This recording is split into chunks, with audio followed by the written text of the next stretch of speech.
بسم اللہ الرحمن الرحیم۔ باب اصحاب الحراب فی مسجد، نیزے والوں کا مسجد میں آنا۔ پیچھے مضمون گزر چکا ہے کہ ضرورت کی وجہ سے ہتھیار لے کر مسجد میں آ سکتے ہیں، جیسے اور ہتھیاروں کو لے کر کے آ سکتے ہیں، نیزہ لے کر بھی مسجد میں آ سکتے ہیں۔ اور دلیل میں اس کی روایت لائے ہیں کہ ایک مرتبہ عید کے موقع پر حبشہ سے آئے ہوئے لوگوں نے نیزہ بازی کی مشق فرمائی تھی فناء مسجد میں، مسجد قبطی میں، اور حضرت عائشہ صدیقہ رضی اللہ تعالی عنہ نے حضور سے یہ خواہش ظاہر کی تھی کہ میں بھی یہ کھیل دیکھنا چاہتی ہوں۔ تو آپ دروازے کے اندر کھڑے ہو گئے، حضرت عائشہ کو اپنے پیچھے کھڑا کر لیا اور وہ یہاں سے اپنا چہرہ یہاں کاندھے میں رکھ کر کے اور دیکھتی رہی، جب تک ان کا دل نہیں بھر گیا تب تک پیغمبر علیہ السلام کو منع نہیں فرمایا۔ وبه قال حدثنا عبد العزيز بن عبد الله قال حدثنا إبراهيم بن سعد الصالح بن كيسان عن ابن شهاب قال أخبرني عروة بن الزبير أن عائشة رضي الله تعالى عنها قالت لقد رأيت رسول الله صلى الله عليه وسلم يوما على باب حجرتي والحبشة يلعبون في المسجد ورسول الله صلى الله عليه وسلم يسترني بردائه أنظر إلى لعبهم۔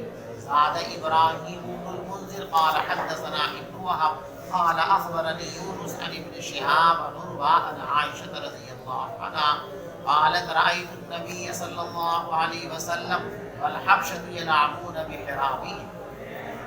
حبشہ کے لوگ مسجد میں نیزوں کا کھیل کر رہے تھے۔ یہی ترجمہ الباب چلے۔ باب ذکر البیع والشراء علی المنبر فی المسجد۔ دیکھو اس باب کا ایک مطلب تو لوگوں نے یہ بیان کیا ہے کہ مبیع کو مسجد میں حاضر کیے بغیر اگر سودا کر لیا جائے، خرید و فروخت کر لی جائے تو اس کی اجازت ہے۔ اور صحیح مطلب اس ترجمے کا یہ ہے کہ امام بخاری رحمۃ اللہ علیہ یہ بیان فرمانا چاہتے ہیں کہ دنیاوی امور کی جگہ مسجد نہیں ہے، لیکن جو چیزیں دنیاوی امور میں شامل ہیں ان کے متعلق احکام شرعیہ کی تعلیم و تعلق اور اس کا بیان یہ دنیا نہیں ہے، ٹھیک ہے۔ خرید و فروخت تو مسجد میں نہیں کرنی چاہیے، لیکن مسجد میں بیٹھ کر خرید و فروخت کے مسائل بیان کرنا، خطیب منبر پر کھڑے ہو کر تجارت کے شرعی طریقے بیان فرمائے، اسلامی اصول تجارت بیان فرمائے، کاروبار کے جو جائز مسائل ہیں، حرام و حلال کے احکام کو سمجھائے۔ تو یہ دنیا بھی یہ خیر دین ہے، اس لیے کہ تعلیم دین دین ہی ہے۔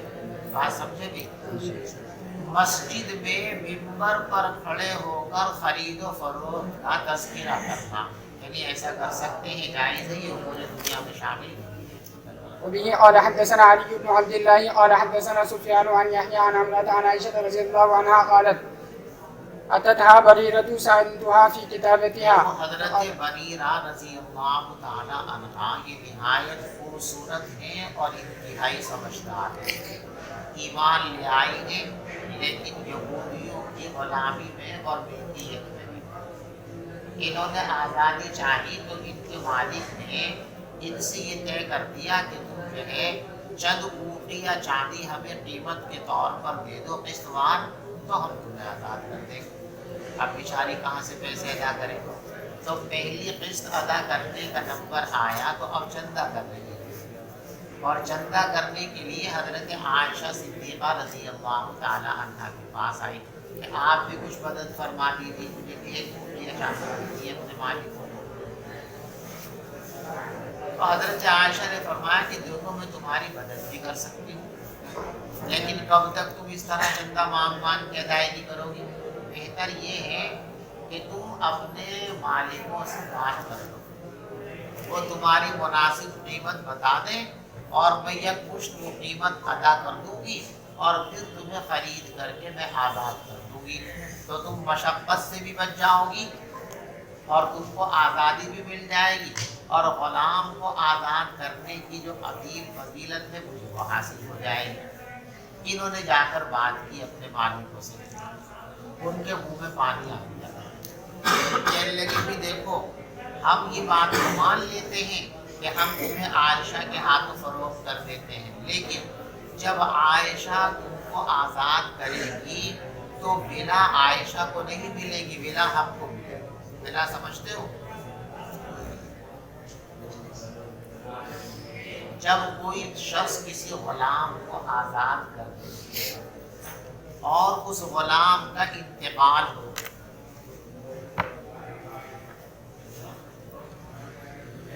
تو اس غلام کی ملکیت میں جو مال ہوتا ہے وہ اس کے معتق کو آزاد کرنے والے کو ملتا ہے، یہی حق وراثت ملا کے لاتا ہے۔ شریف میں آتا نہیں تو کہا دیکھو ٹھیک ہے تم آزاد ہو جاؤ، لیکن اگر تم ہماری زندگی میں مر گئی تو جتنا مال تمہارے پاس جمع اور اکٹھا ہوگا وہ وراثت کے طور پر ہم لیں گے، عائشہ نہیں لیں گے۔ ان کی یہ شرط نامناسب تھی، اس لیے حضور پاک صلی اللہ علیہ وسلم سے انہوں نے مشورہ کیا تو پیغمبر علیہ السلام نے فرمایا تم ان کی شرط کا خیال مت کرو، بکنے دو ان کو، تم بریرہ کو خریدو، خرید کر کے آزاد کرو اور بلا تمہیں کو ملے گی، ان کو نہیں ملے گی، ان کی یہ شرط فاسد ہے۔ حضرت عائشہ نے ان کو خریدا اور خرید کر کے آزاد کر دیا۔ حضور پاک صلی اللہ علیہ وسلم نے مسجد میں منبر پر کھڑے ہو کر تقریر فرمائی اور اس میں یہ بات کہی ماں بالو اقوام، لوگوں کو کیا ہو گیا کہ وہ تجارت کے اندر، معاملات کے اندر ایسی شرطیں لگاتے ہیں جو قرآن و حدیث کی روح سے جائز نہیں ہے، ایسا کیوں کرتے ہیں؟ ایسا نہیں کرنا چاہیے۔ یہی ترجمۃ الباب کہ دیکھو حضرت نے منبر پر کھڑے ہو کر مسجد میں کاروبار کے مسائل بیان کیے نا کہ خرید و فروخت کے اندر اس طرح کی شرطیں نہیں لگانی چاہیے۔ جب حضرت نے بیان فرمایا تو مسئلہ معلوم ہو گیا کہ عالم، خطیب، امام مسجد میں لوگوں کو نماز روزے کے مسائل کے ساتھ ساتھ کاروبار کے، تجارت کے، زراعت کے، ملازمت کے، کرائے کے، شرعی مسائل کی بھی تعلیم دے سکتا ہے، بلکہ دینی چاہیے۔ آج کل کے ائمہ کی یہ غلطی ہے اور کوتاہی ہے کہ وہ منبر پر صرف وہ عربی خطبہ پڑھ کے، نماز پڑھ کے فارغ ہو جاتے ہیں، یہ گویا کہ عوام کا ائمہ حق مار رہے ہیں۔ اللہ ہماری حفاظت، صرف فضیلت بیان کرو، ہماری فضیلت یہ ہے، ہم چنا ہے، چنی ہے، ایسے ویسے ڈبل پیسے سے کوئی کام چلے گا۔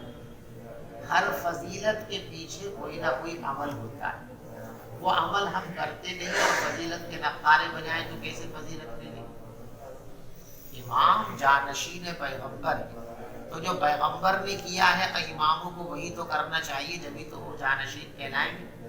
وہ کام تو کرتے نہیں اور جانشینی کا ڈنڈورا دیکھا ہے کہ جانشینی ہے، کوئی جانشینی نہیں۔ جانشینی کا حق یہ ہے کہ جو کام رسول اللہ صلی اللہ علیہ وسلم کیا کرتے تھے ائمہ کو وہ کام کرنا چاہیے۔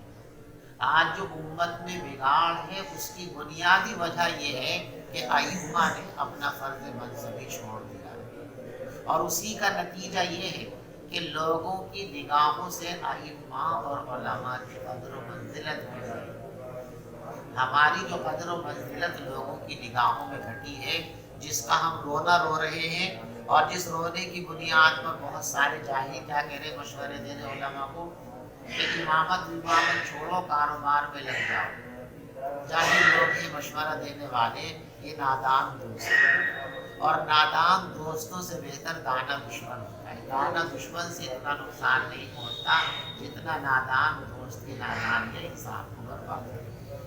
یہ علاج نہیں ہے، اس کا علاج یہ ہے کہ اپنے آپ کو نافع بناؤ، اپنی ذمہ داریوں کو پورا کرو۔ آج بھی بے قدری کا زمانہ ہے، علماء کی بے انتہا ناقدری کا دور ہے، اس اللہ حفاظت فرمائے، لیکن جو علماء آج بھی اپنا منصب کے تقاضوں کو پورا کر رہے ہیں اور ان کی ذات سے امت کو فائدہ پہنچ رہا ہے، لوگ کس طرح ان پر دیوانہ وار اپنا سب کچھ نثار کرنے کے لیے تیار ہیں کہ نہیں ہے؟ عام علماء اور ائمہ کو اپنی ذمہ داری نبھانی چاہیے۔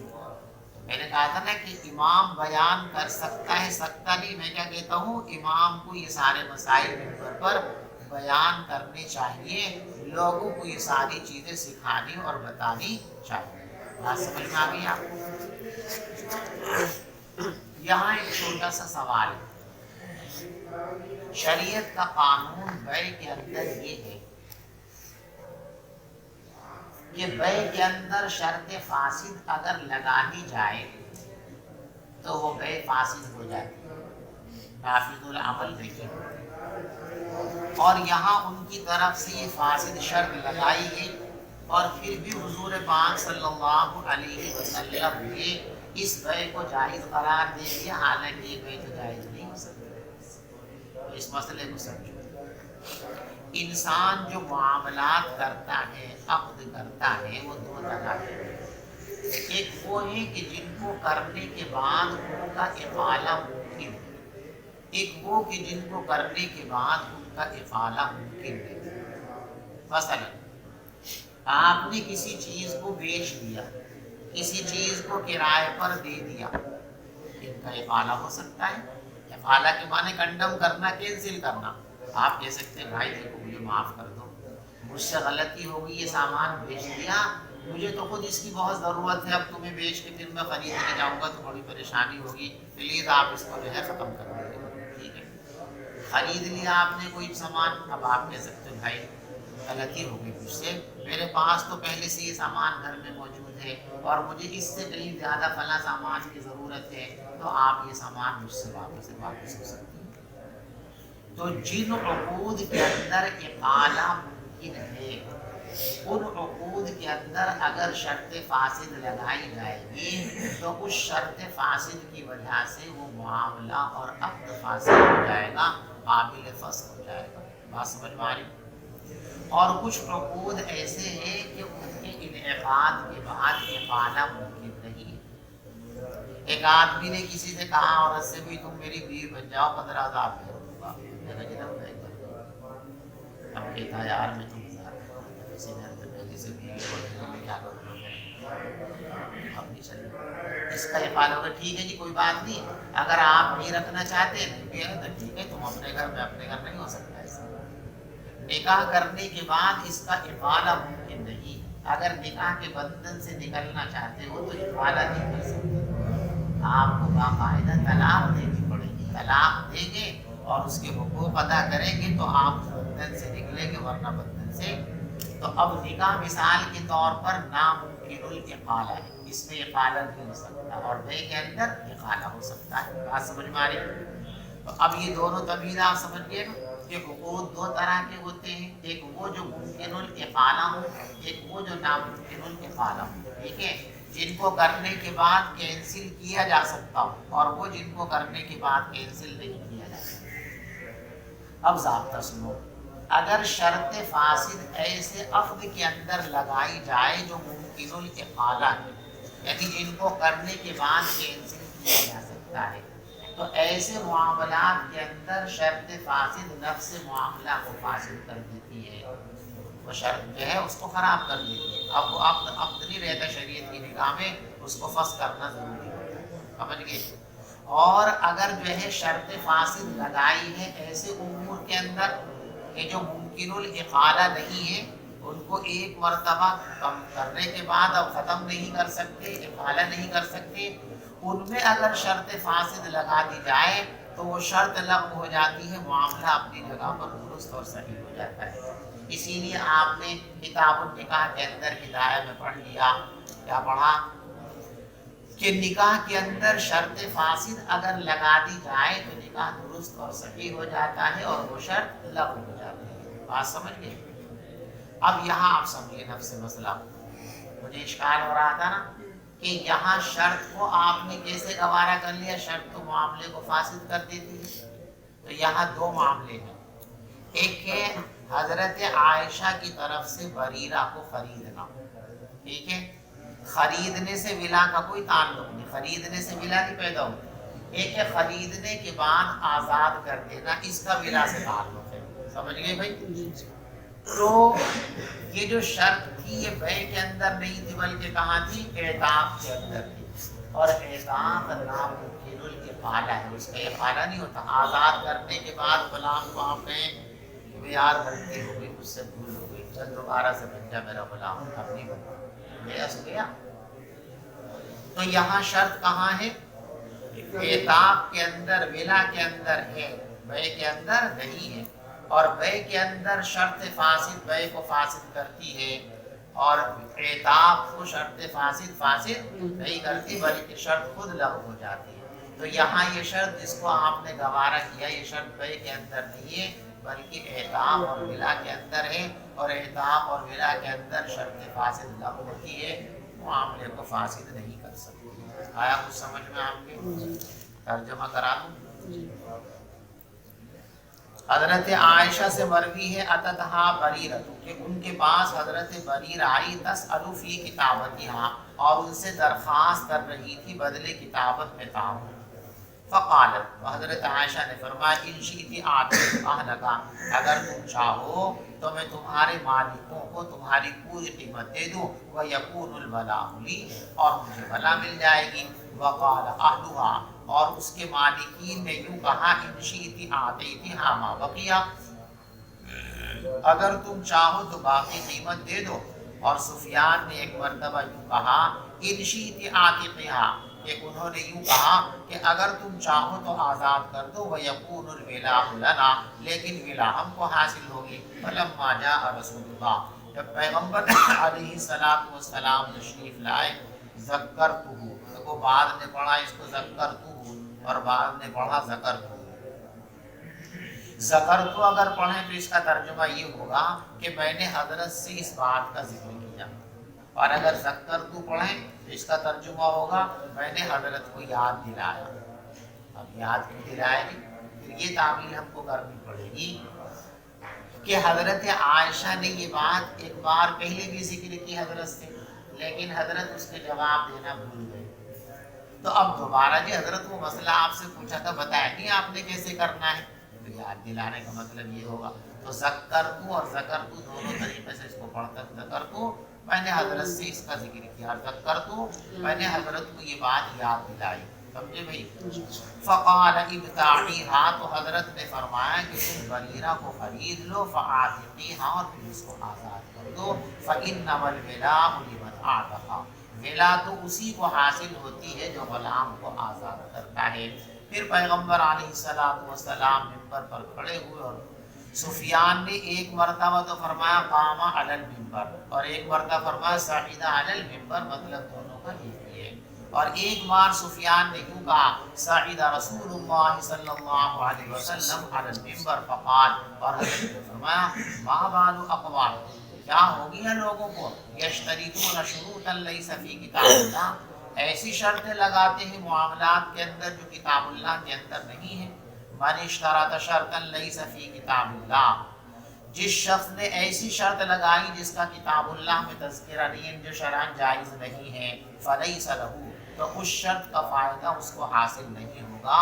وَإِنِ اشْتَرَطَ مِئَةَ مَرَّةٍ، چاہے وہ 100 مرتبہ شرط لگا دے۔ وَرَوَاهُ مَالِكٌ عَنْ يَحْيَىٰ عَنْ عَمْرَةَ أَنَّ بَرِيرَةَ وَلَمْ يَذْكُرْ سَعِيدَ الْمِنبَرَ، امام مالک رحمۃ اللہ علیہ نے اس روایت کو حضرت یحییٰ سے نقل کیا ہے، لیکن اس میں ممبر پر چڑھنے کا تذکرہ نہیں ہے۔ علی کہتے ہیں قال یحییٰ وعبد الوہاب عن یحییٰ عن عمرو نحوہ۔ علی ابن مدینی فرماتے کہ یحییٰ ابن سعید القطان نے اس روایت کو بیان کیا، اور عبد الوہاب نے بیان کیا، اور یہ دونوں یحییٰ سے نقل کرتے ہیں، وہ عمرہ سے نقل کرتے ہیں اسی طرح۔ اور جعفر ابن عون کہتے ہیں کہ یحییٰ سے نقل کرتے ہیں، اور میں نے عمرہ سے سنا ہے، عمرہ کہتی ہے کہ میں نے حضرت عائشہ صدیقہ رضی اللہ تعالیٰ عنہ سے سنا ہے۔ باب التقاضی والملازمۃ فی المسجد، مسجد میں اپنے حقوق کا تقاضا بھی کسی سے کر سکتے ہیں، یہ بھی جائز ہے۔ کوئی آپ سے پیسے لے گیا تھا، دوران لے اب لوٹایا نہیں، مسجد میں مل گیا، آپ کے بھیا ہمارے پیسے دے دو، جائز ہے، اتنی بات مسجد میں کر سکتے ہیں۔ کوئی آدمی جو ہے لباڑی ہے، میں پیسے دے دو، اچھا جی بس اب آیا، گھر میں تک گیا، پھر کل کو ملا بھیا بس شام کو مل لینا جی، میں شام کو گھر پہ جانا ہوں، شام بھی ہو گئی، پھر گھر گیا کہ کو ہاتھ ہی نہیں آ رہا، اب جمعے کی نماز میں مسجد میں آ گیا، آپ کہتے ہیں یہاں بیٹھ جائے بھیا، پیسے منگا لے، جب جانے دوں گا، جب تک پیسے نہیں دے گا جانے دوں گا مسجد سے، یہ کیسا بھی کر سکتے ہیں۔ اگر کوئی بھگوڑا اور لپاڑی ہے تو اسے پکڑ کے بھی مسجد میں بٹھا سکتے ہیں، بھیا فون کر کے پیسے منگا لو گھر سے جب جاؤ گے، ورنہ یہی لے کے بیٹھا رہو گا تمہیں کل تک شام تک پرسوں۔ مسجد میں اپنے حقوق کے تقاضے کا بیان اور ملازم کو پکڑ کر جو ہے مدیون کو پکڑ کر بیٹھ جانے کا بیان، مدیون کو روک لینے کا بیان، یہ دونوں چیزیں جائز ہیں۔ چلو به قال حدثنا عبد الله بن محمد قال حدثنا عثمان بن عمر قال أخبرني يونس عن الزهري عن عبد الله بن كعب بن مالك عن كعب أنه تقاضى ابن أبي حدرد دينا كان له عليه في المسجد فارتفعت أصواتها حتى سمعها رسول الله صلى الله عليه حضرت وسلم۔ کعب بن مالک رضی اللہ تعالیٰ عنہ نے ابن ابی حضرت سے مطالبہ کیا اپنے قرض کا جو ان کا ذمہ تھا مسجد میں، معلوم ہو گیا مطالبہ کر سکتے ہیں۔ فارتفعت اصواتهما، اللہ پیسے وہ کہنے لگا جی دے دوں گا کہ لے کے بھگ آ جائے، ابھی ہے نہیں میرے پاس، کہ نہیں بھائی مجھے تو چاہیے اتنے دن ہوگی۔ تو یہ جو آپس میں تبادلے کلام ہوا تو فطری طور پہ ایسے موقع پہ آواز بلند ہوئی جاتی ہے، آواز بلند ہو۔ حضرت اندر تشریف فرما تھے تو حضرت نے آواز سن لی، تو آپ نے باہر آ کر کے جھانکا، ان کی آوازیں بلند ہونے لگی، حتیٰ سمعہا، یہاں تک کہ ان کی آواز پیغمبر علیہ السلام نے سن لی جب آپ اپنے گھر میں تشریف فرما دے۔ فخرج الیہما، حضرت نکل کر ان کے پاس آئے، حتیٰ کشفا سجف حجرتہ، حضرت نے اپنے کمرے کی چت کو ہٹایا اور آواز دی، اے کعب، قال لبیک یا رسول اللہ، قال ذا من دینک ھذا، بھئی اپنے قرضے میں سے اتنا کم کر دو۔ ایک روایت میں کہ آدھا کرو، آدھا جتنا ان کا قرض ہے، جب بیچارے نہیں دے پا رہے تو رعایت کرو نا، بھئی 1000 ہے تو 500 میں فیصلہ کر لو، تو نے کہا جی منظور، آدھے دلوا دو۔ تو پھر آپ نے ارشاد فرمایا، اچھا آپ نے فرمایا کہ اپنے قرض میں سے کچھ کم کر دو، اور انگلی سے اشارہ کیا آدھے کا۔ قال لقد فعلت یا رسول اللہ، میں نے کہا حضور میں نے ایسا کر دیا۔ قال، تو حضرت نے فرمایا، اے ابن ابی حضرت قم فقضی، جاؤ کھڑے ہو اور ان کا قرض ادا کرو، بھی آدھا معاف ہو گیا، سہولت ہوگی، اب تو فوراً آدھا دے دو۔ باب کنس المسجد واتقاء الخرق۔ کنس یکنس، کنسن کے معنی آتے ہیں جھاڑو لگانا، مسجد میں جھاڑو لگانے کا بیان، اور چیزوں کو اٹھا لینے کا بیان، تنکوں کو اٹھا لینے کا بیان، لکڑیوں کو اٹھا لینے کا بیان۔ کسی بھی قبیل کا کوئی بھی بچے پڑھتے ہیں، کاغذ کاٹ کے اکھاڑ پھاڑ کے پھینک رکھے ہیں، چٹائی بچھا رکھی اس کے تنکے نکل کے گر جاتے ہیں، کوئی بھی گندگی اگر ہے تو اس کو صاف کرنا چاہیے، کوڑا کرکٹ کباڑا مسجد کے اندر نہیں رہنا چاہیے۔ یہ باب آپ لائے ہیں غلط فہمی کو دور کرنے۔ ایک روایت میں یہ ہے کہ جب کوئی آدمی مسجد کی کسی کنکری کو باہر پھینکتا ہے تو وہ کنکری اس سے کہتی ہے، میں تجھے اللہ کا واسطہ دیتی ہوں، مجھے باہر مت نکال، مسجد جیسی بابرکت جگہ میں مجھ کو رہنے دے۔ تو اب جو کنکریاں ہوتی وہ بھی تو کوڑا ہی ہے، تو اب جب وہ کوڑا ہے ان کو باہر نہیں پھینکنا چاہیے، تو اس کا مطلب یہ ہے کہ مسجد میں جھاڑو بھی نہیں دینی چاہیے، مسجد میں صفائی بھی نہیں کرنی چاہیے۔ امام بخاری رحمۃ اللہ علیہ یہ باب لا کر یہ بتانا چاہتے ہیں کہ اس حدیث کا مصداق اور چیز ہے۔ کہیں اگر فرش آج ہمارا جیسا یہ فرش بنا ہوا نہیں، پہلے زمانے کے اندر تو کچی زمینیں ہوتی تھی، اور عرب کا علاقہ پتھریلا علاقہ، وہاں کی مٹی ہماری جیسی مٹی نہیں ہوتی، وہاں کی مٹی میں سنگریزے ہوتے ہیں، تو وہ جو فرش کی مٹی ہے اس کے جو سنگریزے ہیں ان سنگریزوں کو نکال مت پھینکیں، وہ گویا کہ مسجد ہی کا ایک حصہ ہے، اور مسجد کے کسی حصے کو باہر پھینکنا درست۔ اور یہ جو کوڑا کرکٹ کباڑ ہوتا ہے یہ مسجد کا حصہ، تو جو کنکریاں مسجد کے حصے میں ہیں، مسجد کا حصہ ہیں، ان کو نہیں پھینکنا چاہیے باہر نکال کر، اور جو کنکریاں کوڑے کباڑ کے قبیل سے ہیں ان کو صاف کرنا چاہیے، دینا چاہیے. وبه قال حدثنا سليمان بن حرب قال حدثنا حماد بن زيد عن ثابت عن ابي رافع عن ابي هريره ان رجلا اسود او امرأة سوداء. ابو ہریرہ فرماتے ہیں کہ ایک کالا آدمی یا کالی عورت تھی جو مسجد میں جھاڑو دیا کرتی تھی.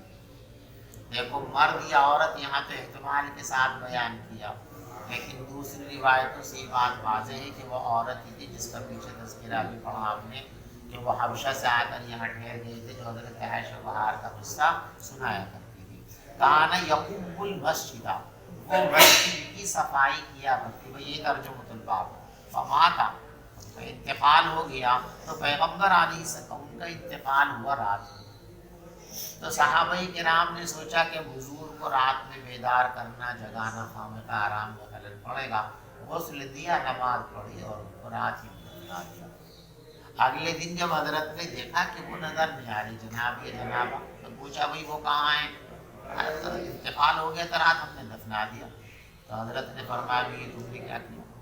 مجھے بتانا چاہیے تھا، مجھے کیوں نہیں بتایا؟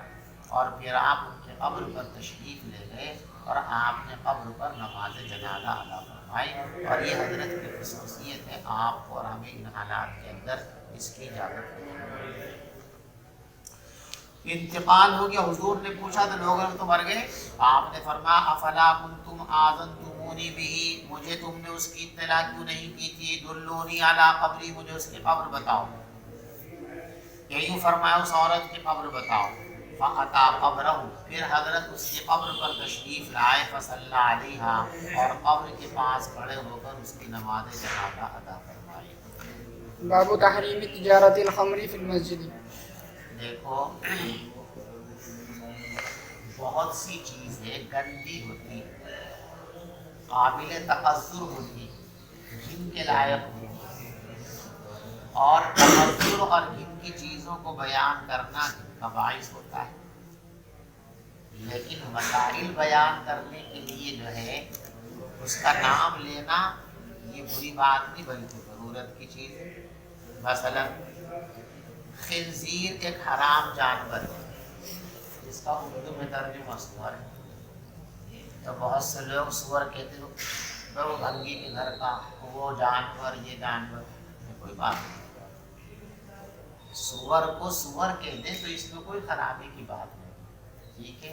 اور ایسے الفاظ جو قابل گھن، قابل نفرت، قابل اجتناب اور قابل پرہیز ہیں، اگر مسائل کو سمجھانے کے لیے یا تمثیل کے لیے ان کا نام لینا ضروری ہو تو یہ کوئی قباحت کی چیز نہیں، نام لینا پڑے گا، لے سکتے ہیں.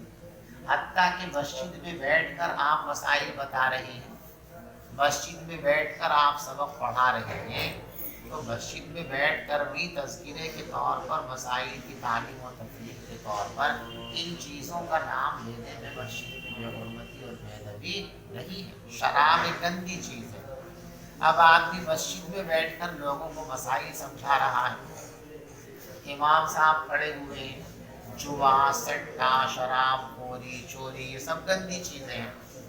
لیکن لوگوں کو نصیحت کرنی ہے انہی چیزوں کے سلسلے میں کہ چوری مت کیا کرو، زنا مت کیا کرو، لواطت مت کیا کرو، سٹا مت کھیلا کرو، جوا مت کھیلا کرو. اب ممبر پر کھڑے ہو کر خطیب ان چیزوں کا نام دے تو کوئی حرج کی بات، اس لیے کہ تعلیم کے لیے اور تعلیم دین ہی ہے اور مسجد کہیں دینی کاموں کے لیے. ان چیزوں کا نام لینا مسجد میں مسائل کو سمجھاتے وقت یہ مسجد کے ادب اور حرمت کے خلاف نہیں ہے، بس یہ بتانا ہے. خمر، شراب کی تجارت کی حرمت کا اعلان مسجد میں کرنا ہے. یعنی مسجد میں آپ شراب کے مسائل بیان کر سکتے ہیں، سود کے مسائل بیان کر سکتے ہیں، مردار اور خنزیر کے مسائل بیان کر سکتے ہیں، کوئی حرج کی بات نہیں. وبه قال حدثنا عبدان عن ابي حمزه عن الاعمش عن مسلم عن مسروق عن عائشه رضي الله عنها قالت لما انزلت الآيات من سورة البقرة في الربا، جب سورہ بقرہ کے اندر سود کی حرمت کی آیتیں نازل ہوئی تو پیغمبر علیہ السلام مسجد میں تشریف لائے. فقرأهن علی الناس، اور لوگوں کو وہ آیتیں پڑھ کر کے سنائیے. الذین یأکلون الربا لا یقومون الا کما یقوم الذی یتخبطہ الشیطان من المس، ذلک بأنہم قالوا انما البیع مثل الربا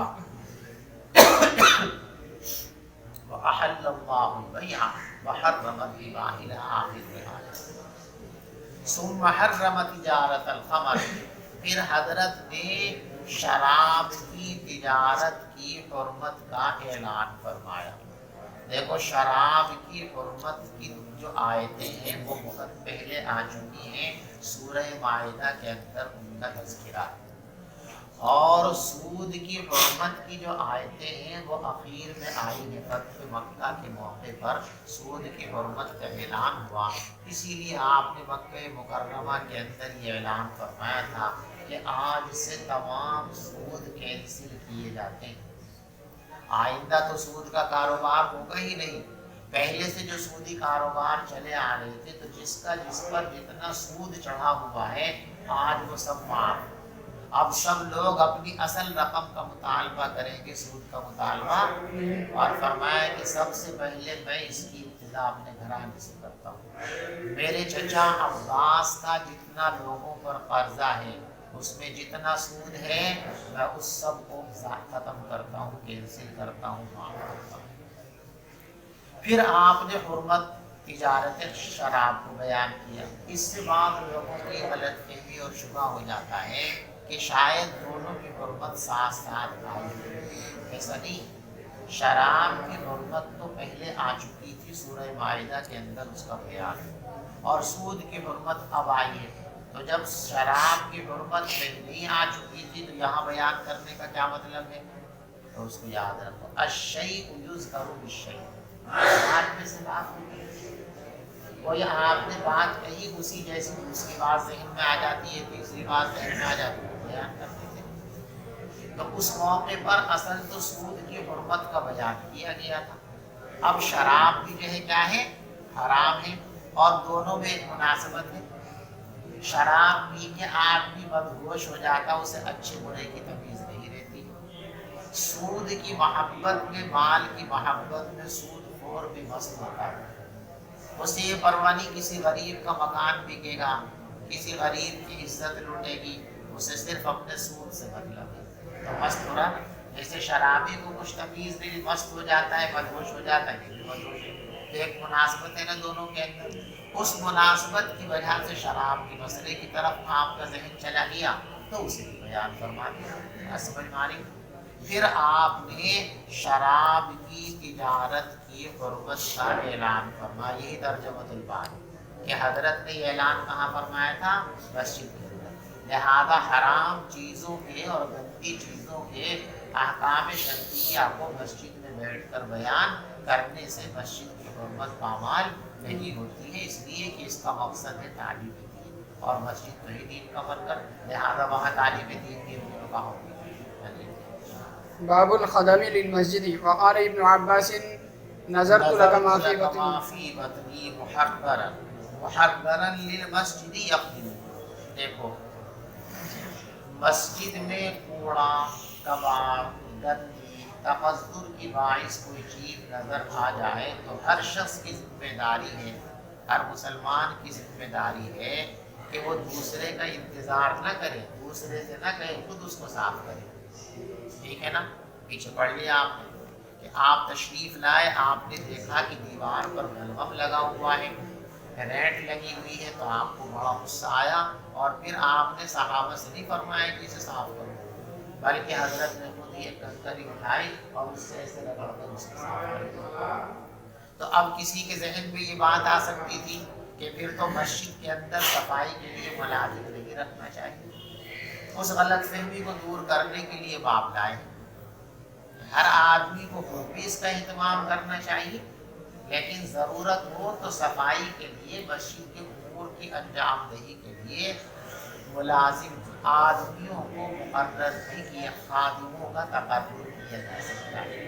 اور وہ خادم فی سبیل اللہ بھی ہو سکتے ہیں، اور اگر ان کو معاوضہ اور تنخواہ دینی پڑے تو تنخواہ دے کر بھی مسجد میں صفائی کے لیے ملازم رکھا جانا چاہیے، رکھا جا سکتا ہے، ناجائز۔ اور امام بخاری رحمۃ اللہ علیہ فرماتے ہیں کہ یہ بات تو پچھلے ادیان سے چلی آ رہی ہے کہ مسجد کی خدمت کے لیے باقاعدہ افراد مظاہر ہوا کرتے تھے، اور دلیل اس لیے ہے کہ حضرت مریم کی جو والدہ ہیں، یعنی حضرت عیسیٰ علیہ السلام کی نانی، جب حضرت مریم اپنی ماں کے پیٹ میں تھی تو اپنی قوم کے رواج کے مطابق کہ کبھی کبھی کسی کا بچہ ہوتا تو وہ مسجد اقصیٰ کی خدمت کے لیے اس کو وقف کر دیا کرتا تھا، اور اس کا طریقہ یہ تھا کہ پیدا ہوتے ہی اس لڑکے کو مسجد اقصیٰ میں بھیج دیتے تھے، وہاں کے خادموں کے حوالے کر، اس کی پرورش بھی وہی ہوتی تھی، اور بڑے ہونے کے بعد وہ مسجد اقصیٰ کا خادم رہتا تھا۔ تو ان کی ماں نے بھی یہی نظر مان لی، ان کی نظر تو لگا معافی بدنی محرر، میں نظر مان رہی ہوں کہ میرے پیٹ میں جو کچھ بھی ہوگا وہ محرر آزاد ہوگا، تو کہنے کے لیے فرماتے محررن للمسجد یخدم، وہ مسجد کے لیے آزاد ہوگا، یعنی میں کوئی کام اپنا اس سے نہیں لوں گی، یخدمہ وہ مسجد کی خدمت کیا کرے گا۔ تو پہلے زمانے کے اندر بھی رواج تھا کہ مسجد کی خدمت کے لیے باقاعدہ خدام کا تقرر ہوتا تھا، تو ہماری شریعت میں بھی یہ بات جائز ہے کہ ضرورت کے مطابق ایک یا ایک سے زائد خدام کا مسجد کے امور کی انجام دہی کے لیے تقرر کیا جا سکتا ہے، پیسے دے کر کے بھی کیا جا سکتا ہے اور مفت میں بھی کیا جا سکتا ہے۔ وبه قال حدثنا احمد بن واحد قال حدثنا حماد عن ثابت عن ابي رافع عن ابي هريره ان امراه او رجلا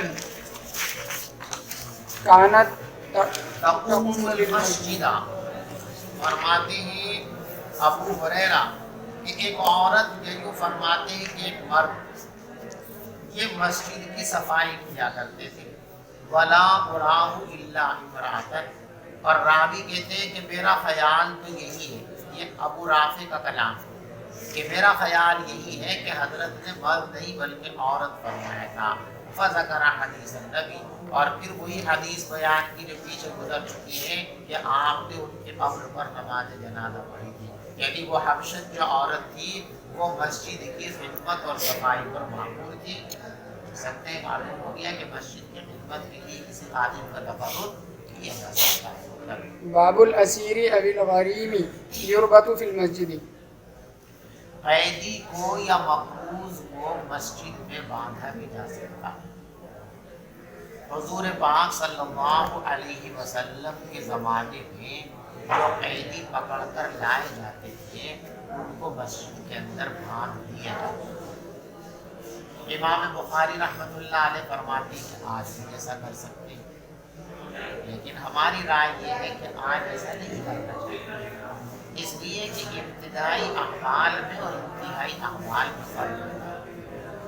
پہلے مسلمانوں کے پاس مسجد کے علاوہ کوئی جگہ تھی نہیں، کوئی جیل خانہ نہیں تھا، کوئی تھانہ نہیں تھا، کوئی پولیس اسٹیشن نہیں تھا، کوئی دارالقضا نہیں تھا، کوئی بلڈنگ کچہری نہیں تھی، تو کہاں کرتے یہ سارے کام؟ ظاہر بات ہے مسجد میں کیے جاتے تھے۔ اور ایک خاص منشا یہ بھی تھا مسجد کو باندھنا کہ وہ صحابہ کے طرز عمل کو دیکھیں، حضور کے طرز عمل کو دیکھیں کہ یہ کس طرح اللہ کی عبادت کرتے ہیں، کیسے گڑ گڑاتے ہیں، کیسے اللہ کے سامنے روتے ہیں، کیسے اللہ سے اپنے گناہوں کے لیے معافی کی درخواست کرتے ہیں، تاکہ ان سب چیزوں کو دیکھ کر ان کا دل نرم ہو اور وہ اسلام قبول کر لیں۔ چنانچہ ایسے ہوتا تھا۔ اکثر قیدی وہاں آنے کے بعد کیا ہوتے تھے، مسلمانوں کے اعمال کو دیکھ کر کے اسلام قبول ہو جاتے تھے، ان کے دلوں سے کفر کی محبت۔ بہرحال حضرت فرماتے ہیں کہ مسجد میں قیدی کو باندھا جا سکتا ہے۔ اب اس کے دلائل لاتے ہیں۔ وبه قال حدثنا اسحاق بن ابراهيم قال اخبرنا روح ومحمد بن جعفر عن شعبة عن محمد بن زياد عن ابي هريرة عن النبي صلى الله عليه وسلم قال ان عفريتا من الجن تفلت على البارحة۔ کے معنی عام طور پر دیو کرتے ہیں، اور دیو کہتے ہیں خطرناک جن، لیکن اصل عفریت کا ترجمہ ہے انتہائی طاقتور، چاہے وہ جن ہو یا غیر جن۔